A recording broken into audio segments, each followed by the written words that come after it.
All right, today we're jumping into something really cool, a new kind of electric car that's designed to tackle one of the biggest fears people have about switching.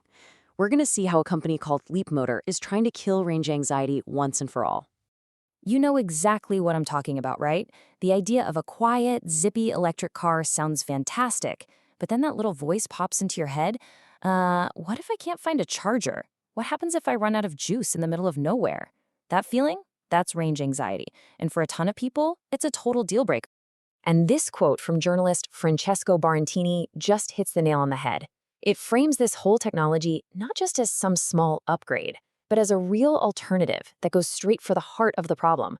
It's a way to finally say goodbye to all that charging stress. So let's really dig into this dilemma. Because, for all the awesome things about EVs, this one big mental hurdle is something car makers absolutely have to figure out. And look, this isn't just a vague feeling. It is a huge factor in the market, especially over in Europe. People being hesitant to go all in an electric because of this fear is a real challenge that manufacturers have to solve. For a lot of drivers, it's kind of like the final boss of EV adoption. So how do you beat the final boss? Well, say hello to the range extender. We're going to look at one car in particular, the Leapmotor C10, which uses this tech to not just, lessen range anxiety, but to basically make it a complete non-issue. Whoa, just let that number sink in for a second. 970 kilometers. That's almost 600 miles of total range. I mean, you could drive from Paris all the way to Berlin and still have plenty of juice left. This is the kind of number that makes everyone stop and pay attention. Okay, so let's look at the specs, because this is where it gets really interesting. It's got a 215 horsepower electric motor, drives the rear wheels, a 28.4 kilowatt-hour battery, gives you about 145 kilometers of pure electric range. But the real game changer, the magic number, is that total combined range of up to 970 kilometers. So how on earth does it do that?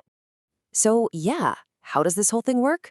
This is where we get into the super clever engineering behind what's called a range extender electric vehicle, or REEV for short. Now, this is the most important part to get. A REEV is not a regular hybrid. Your wheels are always powered by the electric motor. You always get that silky smooth, instant acceleration of an EV. That small gas engine, think of it like a backup generator, an onboard power plant that's only there to charge the battery. It never, ever drives the car directly.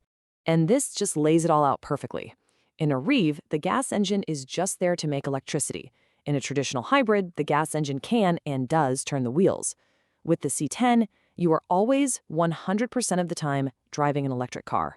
Now, it's not perfect. You're still carrying a gas engine, which adds a bit of weight and means you're not totally free of fossil fuels.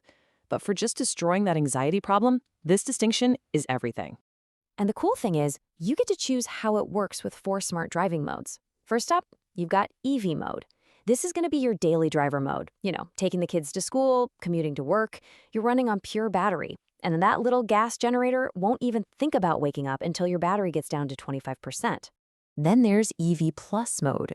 This is for when you want to squeeze every last drop of electricity out of that battery.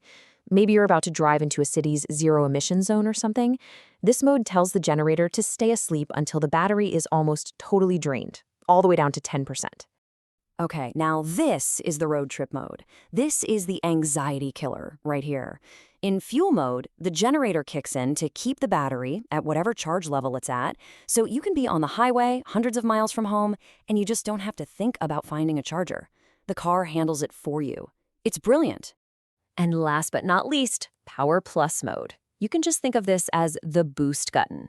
The generator runs constantly to make sure the battery and motor have every bit of power available right when you need it. Perfect for climbing a steep mountain or when you just want that extra oomph to pass someone on the highway. But this car, it's not just about some clever piece of tech. Nope. It's actually part of a much bigger and even cleverer business strategy. This is a massive power play for the European market. So what you're seeing here is a team-up between Leapmotor, a super-fast Chinese innovator, and Stellantis, the European auto giant. Leapmotor brings the tech, Stellantis brings the massive sales network, and a plan to actually build these cars in Spain. It's a total win-win, and it's what makes this so disruptive. It just bypasses the slow, expensive way traditional car companies do things by mixing Chinese speed with European market power. And check out this quote from their European sales manager. It's just wild. Designing a car from a blank sheet of paper in 14 to 18 months, that's literally half the time it takes the old school manufacturers. That kind of speed is an unbelievable advantage. And hey, the proof is in the pudding. This isn't just some idea they have. It's already working. They sold 35,000 cars in their first full year, and then boom, another 13,000 in just the first 2 months of the next year. I mean, that is some serious momentum. So when you're having that much success, what do you do next? Well, you don't slow down. In fact, it looks like they're stepping on the gas. Or the accelerator, I should say. The plan is actually pretty simple but really ambitious. They're going to double their lineup from 3 models to 6. And they're targeting all the popular spots with a new compact car, a utility vehicle, and a small SUV. This is basically a full-scale assault on the market, trying to offer a car for pretty much everyone. And all of this brings us to the big final question, doesn't it? With that pure EV driving feel, but the convenience to go anywhere, anytime, is this range extender technology the perfect bridge to get us all to a fully electric future? Or is it maybe just a clever compromise that keeps us tied to gas for just a little bit longer? That's really the key question for both car makers and for all of us as we figure out this transition. And on that big question, we're going to wrap it up. Thank you so much for hanging out with us for this explainer. We know your time is precious, so we really don't take your interest for granted. We're so grateful that you follow our channel. We'll catch you on the next one.